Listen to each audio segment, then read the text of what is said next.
And note also how great it feels to be on the coaching end of that conversation. Inspiration is a two-way street. It engages, heartens, and energizes both the person being inspired and the person doing the inspiring. Think back to a time when someone really connected with you, supported you, and offered you inspired advice.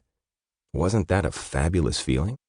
Well, I bet it felt the same way to the person who gave you that gift.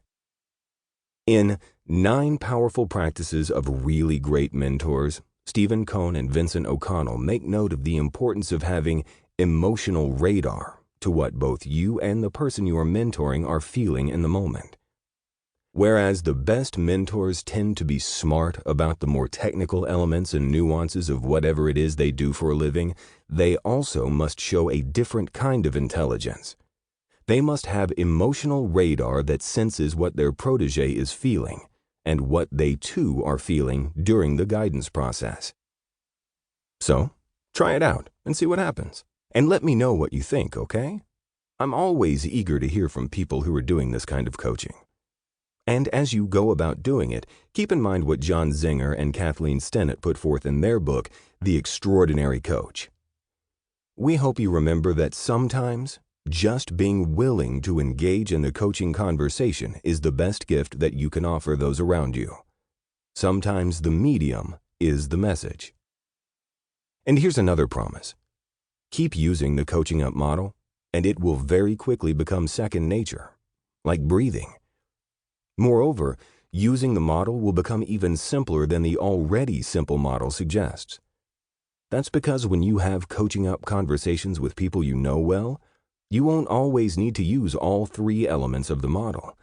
In fact, in some situations, you may be able to conduct an entire coaching up conversation without using any words at all. Who can use the coaching up model? You don't have to be a sports coach or a business leader to benefit from this model. When you think about it, we're all private coaches, at least some of the time. Every day, most of us have dozens of opportunities to encourage, guide, or inspire our fellow human beings.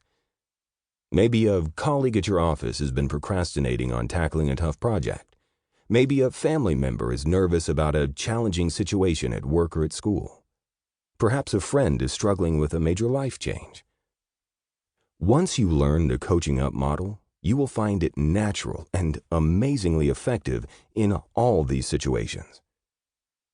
But let's be real. For quite a few of us, there's nothing like the adrenaline-pumping pressure of intense athletic competition. Finding yourself in a 30-second timeout on a basketball court when the other team has the ball and is up by 1 point and there's only a minute left in the game and you have to figure out what to do fast has a wonderful way of focusing the mind. This book is about how to have the kind of fast, concentrated, and highly effective conversation the coach has with the players on his or her team in that situation, the core communication of which is done via one-on-one conversations.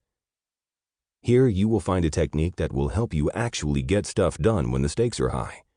You will discover how to motivate somebody to perform brilliantly. You will also find this book liberally sprinkled with examples, anecdotes, and observations contributed by coaches and athletes. Many of these are derived from an informal survey we conducted in December 2015 among 200 of the top coaches on Coach Up. Others come via my observation, reading, and research, or by word of mouth. A few caveats before we get into the model itself.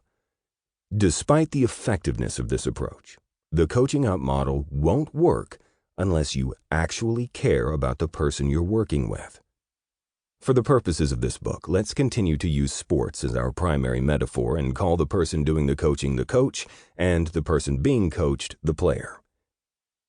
To be effective as the coach in a coaching up conversation, you don't have to love your player, but you do have to respect your player and care about his or her well-being. And you must really want your player to perform brilliantly for his or her own sake, not just for your purposes or the purposes of a larger group. Of course, your player's heightened performance will likely radiate benefits across his or her team, family, and other communities. But you are conducting your coaching up conversation for the player's benefit. Full stop.